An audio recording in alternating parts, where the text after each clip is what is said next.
આજથી ઘરની બહાર નીકળતા પહેલાં આજના વિડીયોને તમે અંત સુધી જોઈ લેજો, કારણ કે રાજ્યની અંદર ભર ઉનાળે ક્યારેય ન જોયું હોય તેવું તીવ્ર માવઠું શરૂ થઈ ચૂક્યું છે। શક્ય હોય તો મુસાફરી ટાળજો, કારણ કે રાજ્યની અંદર મિત્રો શરૂ થયેલા આ ગાજવીજ અને અમુક વિસ્તારોની અંદર તો મિત્રો એવી થંડરસ્ટોર્મ એક્ટિવિટી શરૂ થઈ ગઈ છે, કરા પડવાની સાથે મિત્રો મિની વાવાઝોડાની જેમ પવનો ફૂંકાણા। અમુક વિસ્તારોમાં તો વીજળી પડ્યાના પણ સમાચાર સામે આવ્યા છે। આપણે આજના વિડીયોની અંદર એ જાણીશું કે રાજ્યમાં છેલ્લા 24 કલાકની અંદર કયા ભાગોની અંદર વરસાદ જોવા મળ્યો છે। તો અત્યારે રાજ્યના કયા ભાગોમાં વરસાદ હજુ પણ જોવા મળી રહ્યો છે, કયા ભાગોમાં વાતાવરણમાં મોટી અસ્થિરતા જોવા મળી, અને આગામી મિત્રો 6 તારીખ 7 તારીખ અને 8 તારીખના રોજ જે લાંબા માવઠાના દિવસો ચાલશે, જેમાં આવનારી કલાકોમાં કયા વિસ્તારોમાં જોવા મળશે મિત્રો અતિ ભારે વરસાદ, મિની વાવાઝોડુંને ક્યારે ટકરાશે ગુજરાત તરફ, સાથે મિત્રો કેટલી કિલોમીટર પ્રતિ કલાકની ઝડપે પવનો ફૂંકાશે, તમામ અપડેટ આપણે મિત્રો એક પછી એક મેળવીએ એ પહેલાં મિત્રો જો તમે અમારી આ ગુજ્જુ વેધર યુટ્યુબ ચેનલ ઉપર નવા છો તો ખાસ કરીને ચેનલને સબસ્ક્રાઈબ કરી દેજો। હાલ મિત્રો તમે જોઈ શકો છો રાજ્યની અંદર રાજસ્થાન ઉપર સક્રિય વરસાદી સિસ્ટમનો છેડો હવે ગુજરાત ઉપર આવી ચૂક્યો છે। હવે તમે લાઈવ સેટેલાઇટ પિક્ચર જોઈ શકો છો, જેમાં મિત્રો ભારતીય મોસમ વિભાગ તરફથી ભારતના કેટલાક રાજ્યોની અંદર તો વરસાદની આગાહી આપવામાં આવી છે।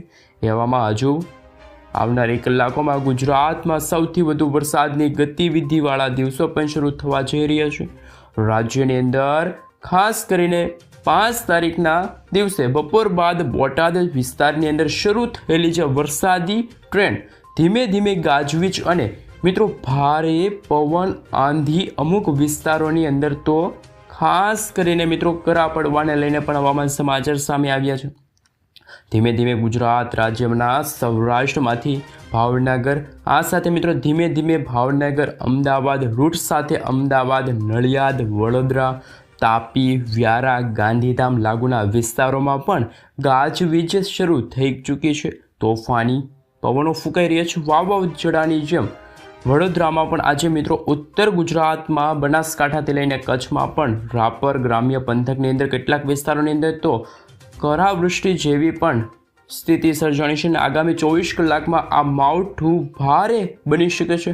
હજુ પણ અતિ ભારે વરસાદ વરસવાને લઈને હવામાન સમાચાર પણ સામે આવી રહ્યા છે। તો મિત્રો હવે ગણતરીની કલાકો જ બાકી રહેશે, ધોધમાર વરસાદ શરૂ થશે।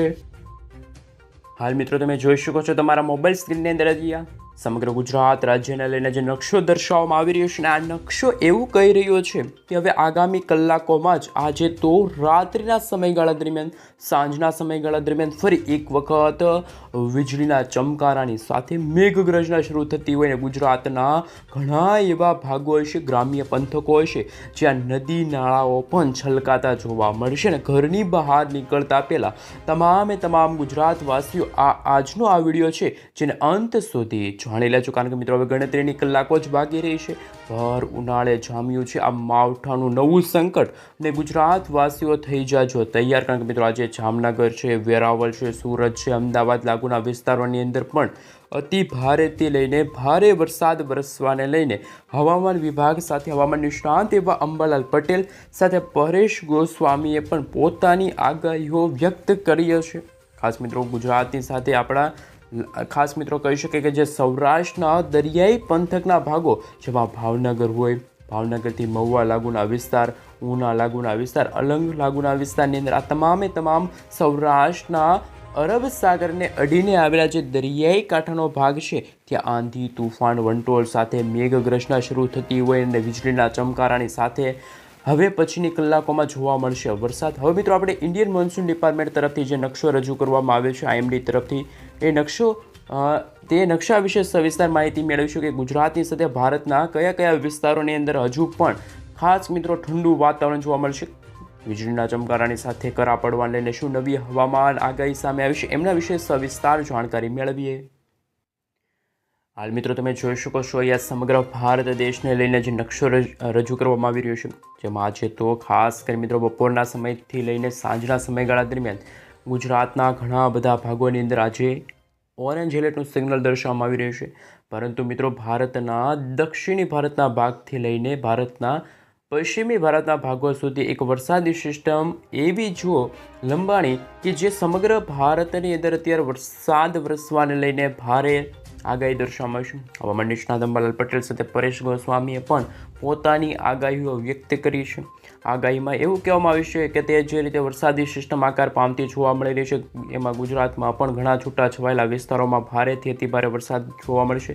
ગુજરાતના જિલ્લાઓ પ્રમાણે મિત્રો આપણે માહિતી મેળવી એ પહેલાં તમે જોઈ શકો છો ત્યાં નકશા રજૂ કરવામાં આવી રહ્યા છે, જેમાં મિત્રો 9 તારીખના રોજ તો સમગ્ર ભારતની અંદર ફરી એક વખત યલો એલર્ટનું સિગ્નલ છે મિત્રો વરસાદ વરસવાને લઈને દર્શાવવામાં આવી રહ્યું છે. વીજળીની ગાજવીજ સાથે પવનની ગતિવિધિની સાથે ભારેથી અતિ ભારે વરસાદ વરસવાને લઈને અતિ ભારે જ વરસાદની આગાહી દર્શાવાઈ છે. હવામાન નિષ્ણાત અંબાલાલ પટેલ સાથે પરેશ ગોસ્વામી તરફથી શું નવી હવામાન માહિતી સામે આવી છે? શું આગામી કલાકોની અંદર જ ગુજરાતના ઘણા બધા ભાગોની અંદર ખેડૂતોને પોતાના પાક સાચવવા પડશે? ખેડૂતો માટે આ આફતરૂપી સમાચાર સામે આવી રહ્યા છે અને હવે ગણતરીની કલાકો જ બાકી રહી છે, જેમાં આજે તો રાત્રિના સમયગાળા દરમિયાન વીજળીના ગાજવીજ સાથે થંડરસ્ટોર્મ એક્ટિવિટી શરૂ થતા હશે. અને મિત્રો આ થંડરસ્ટોર્મ એક્ટિવિટીની સાથે સાથે ગુજરાતની સાથે ભારતના કયા કયા ભાગોની અંદર અસર કરશે એ પહેલાં ગુજરાતના ઘણા બધા એવા ભાગો છે, જિલ્લાઓ છે, એમના વિશે મિત્રો ખાસ કરીને આપણે જે વિગતવાર હવે જિલ્લાઓ વાઇઝ આગાહી છે એ દર્શાવવામાં આવી છે એમના વિશે હાલ મિત્રો સંપૂર્ણપણે માહિતી મેળવીએ. હાલ મિત્રો અહીંયા નકશો તમે જોઈ શકો છો. ગુજરાત રાજ્યને લઈને જે આ પીળા કલરનો ભાગ છે ત્યાં મિત્રો ભારે પવનો ફૂંકાશે. છૂટાછવાયેલા વિસ્તારોની અંદર મિત્રો ભારે પવનો ફૂંકાશે. 30થી લઈને 40 કિલોમીટર પ્રતિ કલાકની ઝડપે આજે ગુજરાતના કચ્છ લાગુના વિસ્તાર છે, બનાસકાંઠા લાગુના વિસ્તાર છે, પાટણ લાગુના વિસ્તાર છે. આ સાથે મિત્રો તમે જોઈ શકો છો બનાસકાંઠાની સાથે મિત્રો તમે જોઈ શકો છો મહીસાગર છે, દાહોદ છે, પંચમહાલ છે, છોટાઉદેપુર છે, વડોદરા છે, ભાવનગર અને અમરેલી લાગુના વિસ્તાર એટલે કે મિત્રો સૌરાષ્ટ્રને અરબ સાગરને અડીને આવેલા જે આ દરિયાઈ પંથકો છે ત્યાં પણ ભારે ગાજવીજ સાથે પવનની ગતિવિધિમાં ભારે વધારો થયો છે.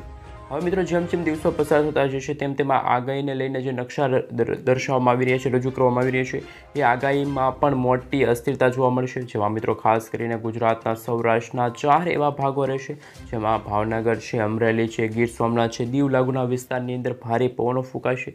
30થી 40 કિલોમીટર પ્રતિ કલાકની ઝડપે ભારે પવનો ફૂંકાવાને લઈને પણ હવામાન સમાચાર સામે આવી શકે છે.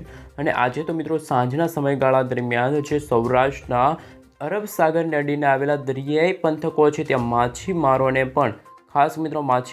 પણ દરિયો ન ખેડવા માટે હવામાન વિભાગે સાથે હવામાન નિષ્ણાત અંબાલાલ પટેલ સાથે પરેશ ગોસ્વામીએ સાવચેત રહેવા માટે અપીલ છે એ કરી છે. મિત્રો ગાજવીજ સાથે વીજળીના ચમકારાની સાથે થંડરસ્ટોર્મ એક્ટિવિટીના ભાગરૂપે ફરી હવે કમોસમી વરસાદ છે માવઠું છે જોવા મળશે. તો મિત્રો હવે આપણે વિન્ડીસ એપ્લિકેશનના માધ્યમથી જાણીશું કે હવે આગામી કલાકોની અંદર કઈ રીતે વરસાદી સિસ્ટમ હવે ગુજરાત ઉપર અસર કરશે. હાલ મિત્રો તમે વિન્ડીસ એપ્લિકેશન માધ્યમથી તમે જોઈ શકો છો સમગ્ર ગુજરાત રાજ્યને લઈને અત્યારે નકશો છે રજૂ કરવામાં આવી રહ્યો છે. ત્યારે નકશાને જોતા એવું કહી શકાય કે હવામાન વિભાગ હવામાન નિષ્ણાત અંબાલાલ પટેલ સાથે પરેશ ગોસ્વામીએ પણ પોતાની આગાહીઓ છે વ્યક્ત કરી છે. જેમાં મિત્રો આજે રાત્રિના સમયગાળા દરમિયાન તો ખાસ કરીને કોઈ ભારે વરસાદની આગાહી સામે નથી આવી, પરંતુ આજે બપોરના સમયગાળાથી જે વરસાદી સિસ્ટમ હતી એમાં ભારે ઘટાડો નોંધાણો છે. પરંતુ આવતીકાલે પણ ગુજરાતના ઘણા બધા ભાગો છે, જેમાં ખાસ કરીને સુરત લાગુના વિસ્તારની અંદર આ વરસાદી સિસ્ટમ છે ટકવા માટે આગળ વધી રહી છે. સુરતના ખાસ મિત્રો લાગુ વિસ્તારની અંદર વલસાડ છે, નાસિક લાગુના વિસ્તાર છે, આ તમામ વિસ્તારોની અંદર વીજળીના ચમકારાની સાથે મેઘગર્જના શરૂ થતી છે એવા પણ હવામાન સમાચાર સામે આવવાના છે. આમ તો એકત્ર એવું કહી શકાય કે ભર ઉનાળે અત્યારે વરસાદી સિસ્ટમ છે ભારે ત્રાટકવા માટે આગળ વધતી હોય એવા પણ અત્યારે હવામાન સમાચાર વર્ષ 2025ના મે મહિનામાં સામે આવી રહ્યા છે. એટલે કે એક તરફ મિત્રો જ્યારે ગરમી અને ઉકળાટનું પ્રમાણ વધતું હોય છે ત્યારે આ વરસાદી સિસ્ટમ પણ હવે ખાસ કરીને ગુજરાતવાસીઓ માટે આ ભારે સાબિત થશે. ગુજરાતવાસીઓએ સાવચેત રહેવા માટે પણ હવામાન વિભાગ સાથે હવામાન નિષ્ણાત અંબાલાલ પટેલ સાથે પરેશ ગોસ્વામીએ આગાહી વ્યક્ત કરી છે. હવે મિત્રો ગણતરીની કલાકોમાં જ ભારેથી અતિ ભારે વરસાદ છે એ જોવા મળવાના છે. તો મિત્રો ખાસ કરીને તમે રોજે રોજના હવામાન સમાચાર જાણવા માગતા હોય તો ખાસ કરીને મિત્રો અમારી આ ગુજ્જુ વેધર યુટ્યુબ ચેનલને સબસ્ક્રાઈબ કરી દેજો અને તમારા મિત્રોને પણ આ વિડીયો શેર કરી દેજો, જેમના કારણે એ પણ જાણી શકે ગુજરાતના રોજે રોજના તાજા અને ખૂબ જ અગત્યના અને હવામાન સમાચારને લઈને આ વિડીયો ખાસ મિત્રો તમારા મિત્રોને શેર કરવાનું ના ભૂલતા.